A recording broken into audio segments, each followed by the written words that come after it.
Tem uma, se não me engano, é Harriet Tubman, se não me engano, uma abolicionista negra americana que trabalhou libertando escravos nos Estados Unidos. Ela tem uma frase que é assim, ó: libertei 1000 escravos, só não libertei mais 1000 porque eles não sabiam que eram escravos. Eu penso que abrir os olhos é a primeira coisa. Entender que aquilo que se traveste de amigo, na verdade, é inimigo, é a primeira coisa. A gente entender que toda essa exploração que existe sobre as pessoas, e eu falo isso, cara, tendo a grana que eu tenho, o patrimônio que eu tenho, pra mim não muda nada na minha vida, mas eu vim de baixo, eu não consigo. Aliás, eu arrumo problema falando esse tipo de coisa. Posso ser censurado, posso ser processado, você entendeu? Mas eu, desde quando produzo conteúdo, eu busco trazer às pessoas consciência sobre essa realidade. Porque se a pessoa não sabe que está sendo escravizada, muito provavelmente ela é uma candidata a permanecer escravizada pro resto da vida. E o problema é que quando chegar lá na época do INSS, lá da Previdência, da aposentadoria, já era. Ele tem que descobrir isso enquanto é jovem, para não se submeter a esse tipo de modelo que nos foi imposto. A gente nasceu dentro desse modelo. E eu comecei a perceber isso jovem. Eu falei, não vou entrar nessa fila, não vou entrar. Tanto que quando eu comecei a trabalhar, eu não tive carteira assinada. Eu nunca na minha vida tive uma carteira assinada. Não tive carteira assinada. Não quis ter. Não quis.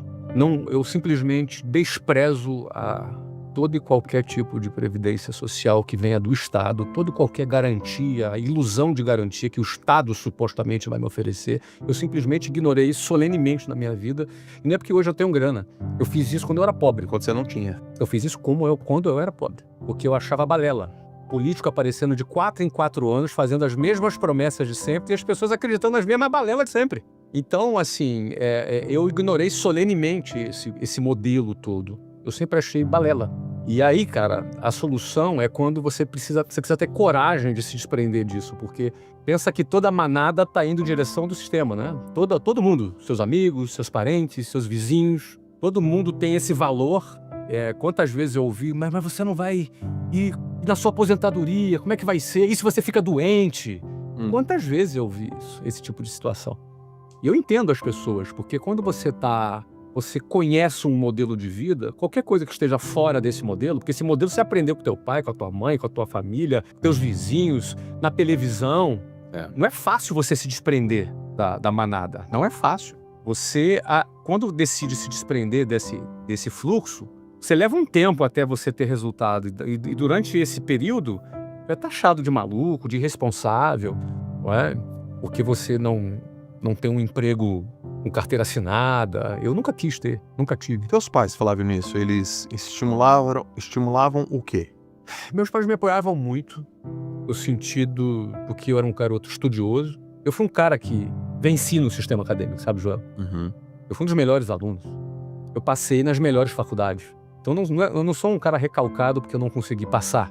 Sim. Eu passei nas melhores faculdades federais. E para um jovem da minha realidade, só podia ser uma faculdade pública, porque meus pais não tinham condição de pagar uma faculdade privada. Então, passar numa faculdade pública era um up, era o máximo, era o que alguém da minha realidade poderia ter. Sim, Eu passei. Acontece que, num dado momento, eu questionei, você entendeu? Eu questionei. E pensei que eu indo para a faculdade que eu iria, eu levaria 5 anos para me formar. Eu tinha já 19 anos, eu fiquei 3 anos, né, naquela história do concurso. Então eu ia me formar com 24 anos se não tivesse nenhuma greve, o que é improvável. Provavelmente me formaria com 26 anos de idade. E aí talvez fosse arrumar meu primeiro emprego de engenheiro de software, porque era ciência da computação que eu estava fazendo, engenharia da computação. E aí minha vida talvez começasse aos 27 anos de idade. E quando eu conheci a área de vendas foi uma área que me deu a seguinte mensagem: eu vendo, eu ganho. Então depende de mim. Sim. Depende de mim, eu não dependo do sistema mais. Não, mas não tem nenhuma segurança. Mas o sistema, da qual segurança? Estabilidade não existe. Começou aí, essa minha frase.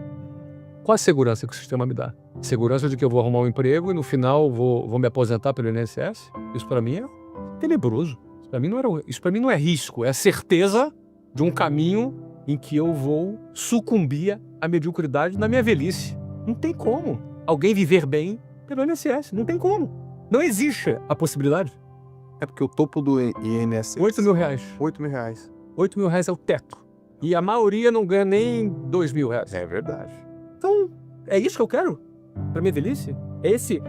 Depender do Estado nesse nível que eu quero? Negativo.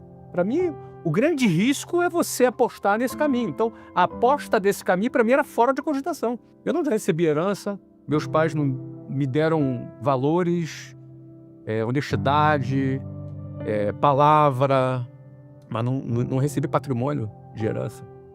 Nem teria nenhum patrimônio. Então, eu tinha que fazer acontecer. E o sistema não me oferecia isso.